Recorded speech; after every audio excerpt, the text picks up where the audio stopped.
Who would say that a young girl from Kentucky, daughter of a worker and a camp employee, to whom nature and genes provided everything to be a successful model, but she said no. She wanted to be an actress, and by participating so much in all the church events and school musicals she managed to get taken to an audition in Hollywood for her first appearances on television.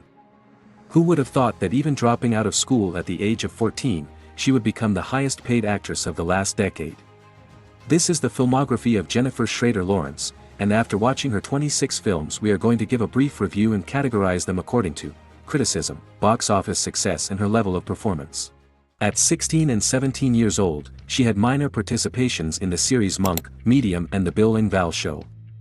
In this latest comedy series she stands out quite a bit and allowed her to win the first prize from it. The Young Artist.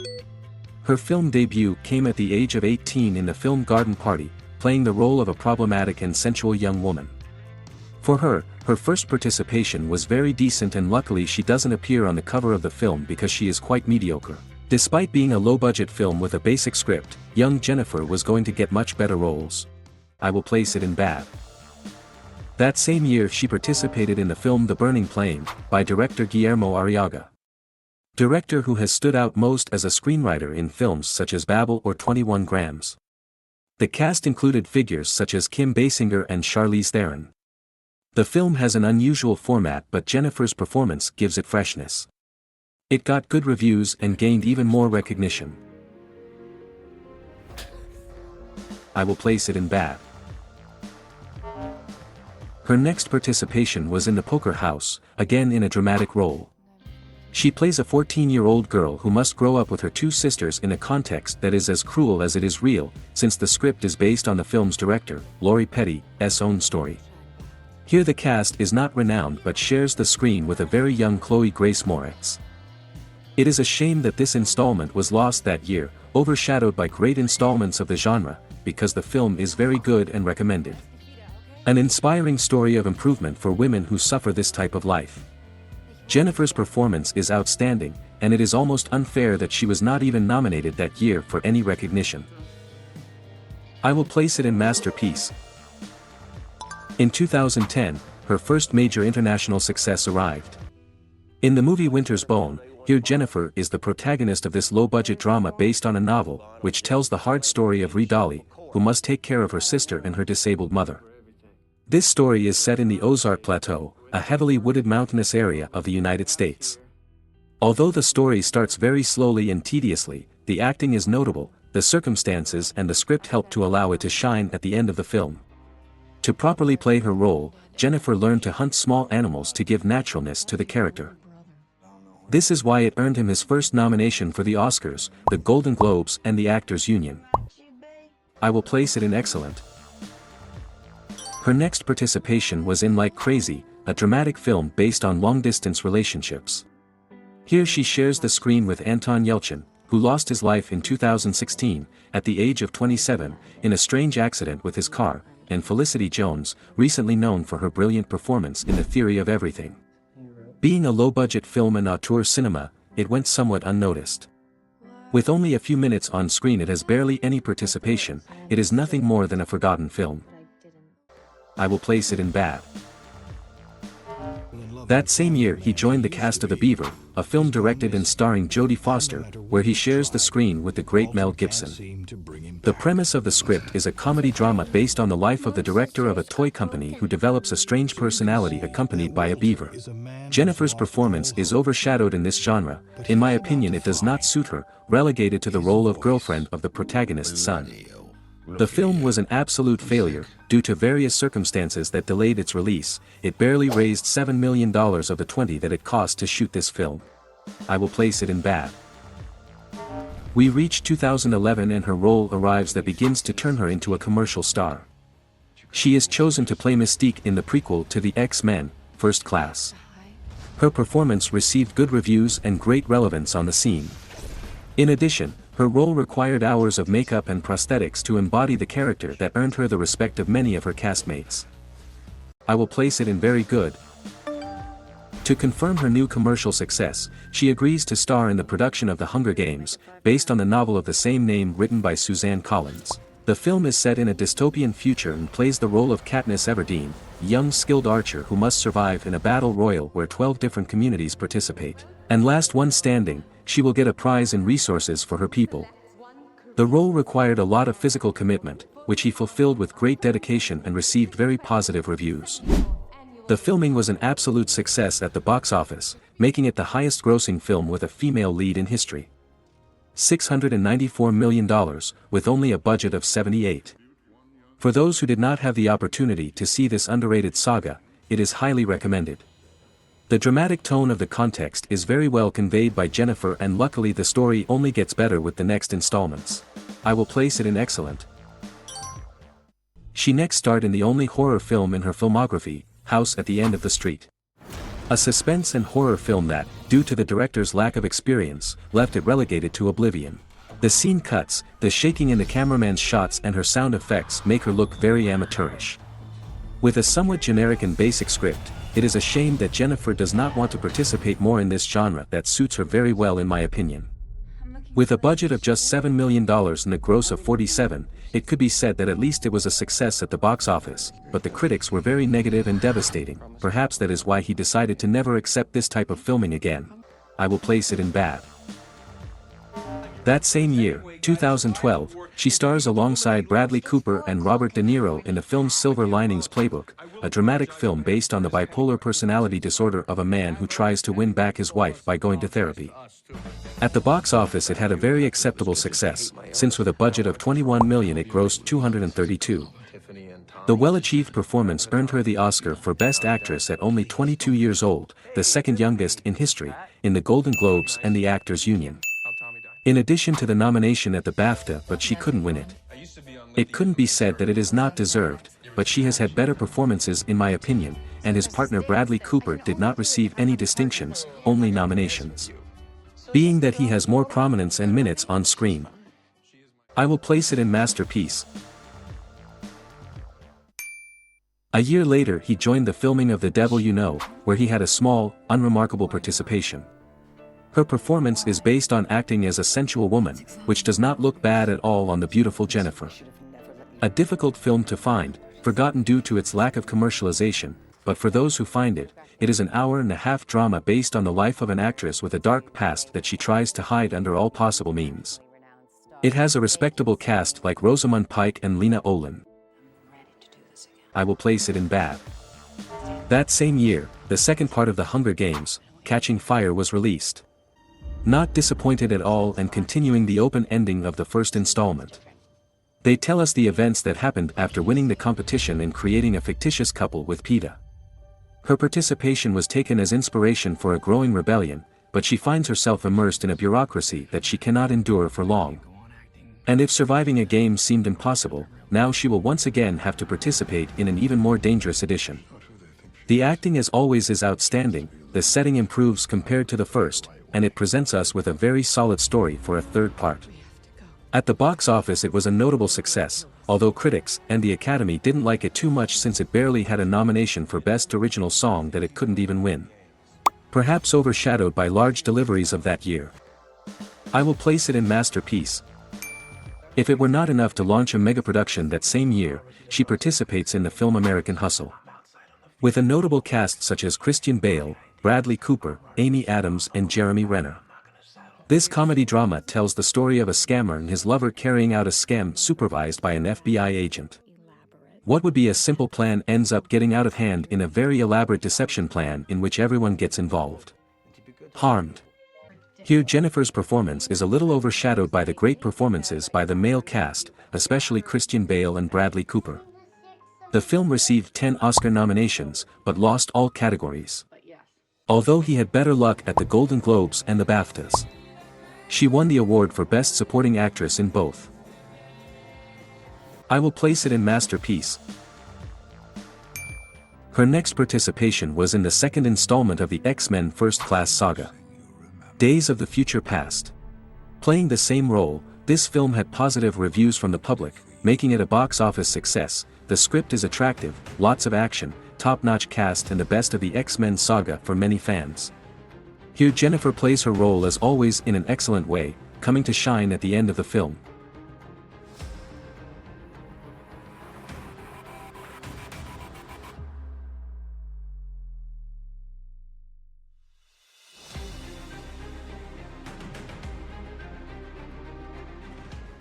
I will place it in excellent.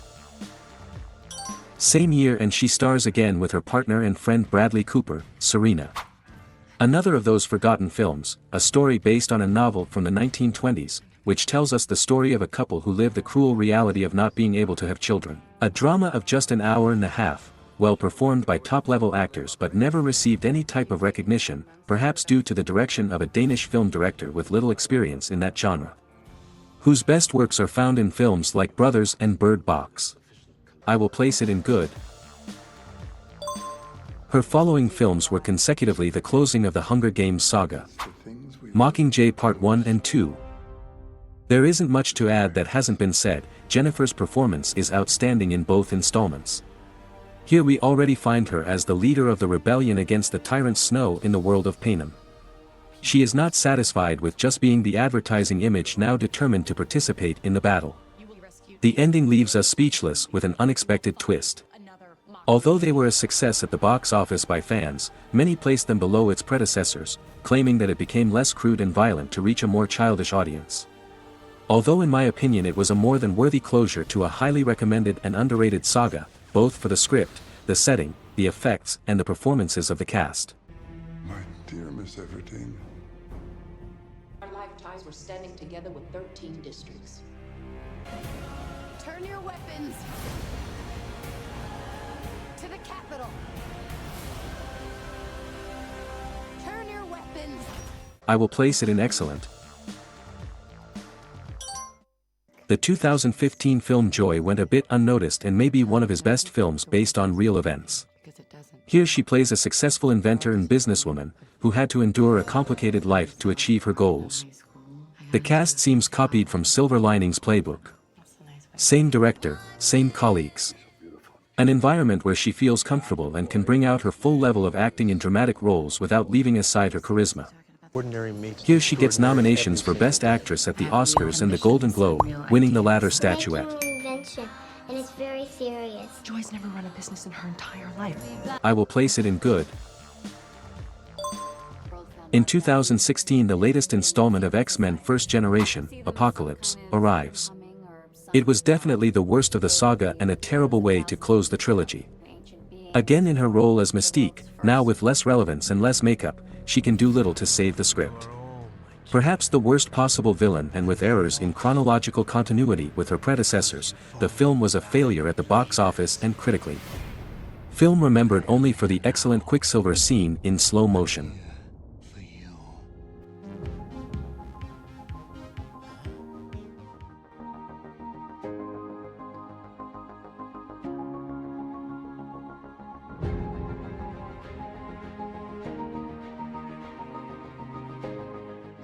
I will place it in watchable. Luckily Jennifer saves that year with a very good delivery as Passengers. A science fiction, romance and action film set in a future where a technologically developed humanity can already colonize other planets. A cryogenized colony travels towards a new destination as a home for humans, but only one person wakes up long before reaching their destination. Here she shares a cast with Chris Pratt, and you can see a lot of chemistry and charisma between this duo.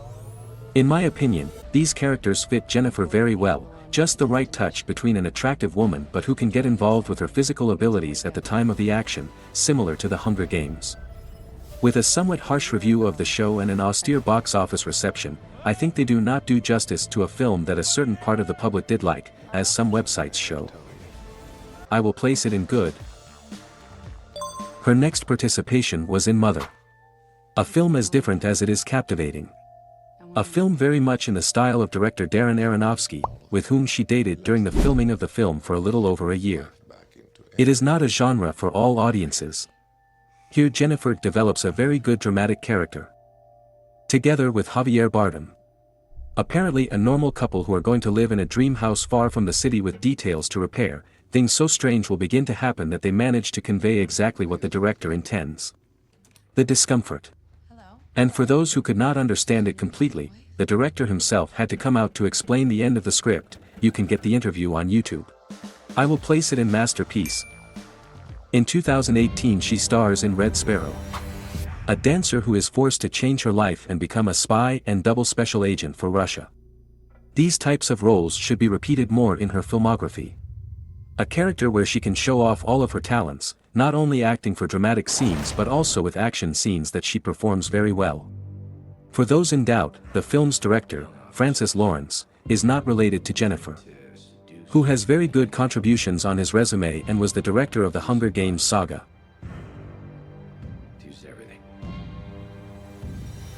I will place it in very good. Already tied to the character of Mystique, she must not have had much opportunity to refuse to participate in X-Men, Dark Phoenix. Again a failure that could be seen coming from the trailer. This time the story is more focused on Jean Grey, the powerful psychic mutant this time played by Sophie Turner.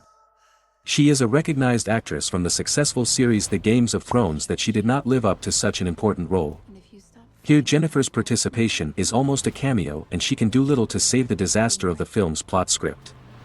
Failure both at the box office and with critics, a film that she herself would like to erase from her filmography but not from her bank account, since her mere presence meant $4.7 million for only 8 days of filming and she agreed by contract that makeup would not be it takes 5 hours, not bad. And if we have to talk about her salary, Jennifer Lawrence has been one of the highest paid actresses and her representative has done her job well. The evolution of her income was exponential. At the beginning, young Jennifer earned only $2,000 per week for the filming of The Winter's Bone. Just 2 years later she would be closing a contract to star in The Hunger Games for $500,000.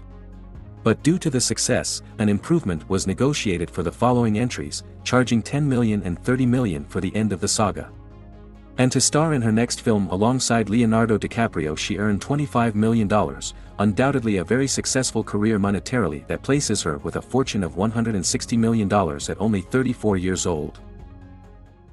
Don't Look Up is a comedy and science fiction satire where she plays an astronomer, who together with her partner discover what could be the end of humanity. From then on her mission will be to convince the country that this is real. She is very well surrounded by figures like DiCaprio, Cate Blanchett, Meryl Streep and to have guaranteed comedy the presence of Jonah Hill. In addition, the film has numerous appearances by celebrities, such as Ariana Grande herself, in her debut on the big screen. After a long time Jennifer had a nomination for Best Actress in a Comedy Film but she lost to an unknown Rachel Zegler, for her role in West Side Story, a Steven Spielberg film. There's a 100% chance that we're all going to die. Hey. Well, you can come back anytime, but the yelling lady, not so much. I will place it in good. Causeway, from 2022, was her first film produced and acted by herself, in conjunction with the Apple platform. The filming had so many problems and delays due first to Hurricane Barry that year, then the pandemic, and later a complaint of harassment against one of the associated producers. Finally the product was good. Jennifer plays an American soldier who suffers a brain injury from an explosion. While she tries to rehabilitate herself with her mother, she will meet a mechanic with similar problems who will help her decide about her future. I will place it in good. Wanting to lean towards the comedy genre in this last stage, she accepts the role of No Hard Feelings. An attempt at comedy, we could say, a regrettable script that seems like a copy of, for example, Failure to Launch, a film where Sarah Jessica Parker is secretly hired by her parents to make her son fall in love with her, for whom she has a hard time leaving home. The formula is the same, but due to her low budget or commitment, her castmate with zero experience does not transmit much. Maybe in a duo with Chris Pratt or Bradley Cooper this film would have been different. Furthermore, Jennifer's exposure and commitment to her role lead her to perform nudes that contribute little to the plot. The film feels amateurish, poorly edited. And by this I mean this, scenes that do not look natural, not consecutive and post-produced in a mediocre way.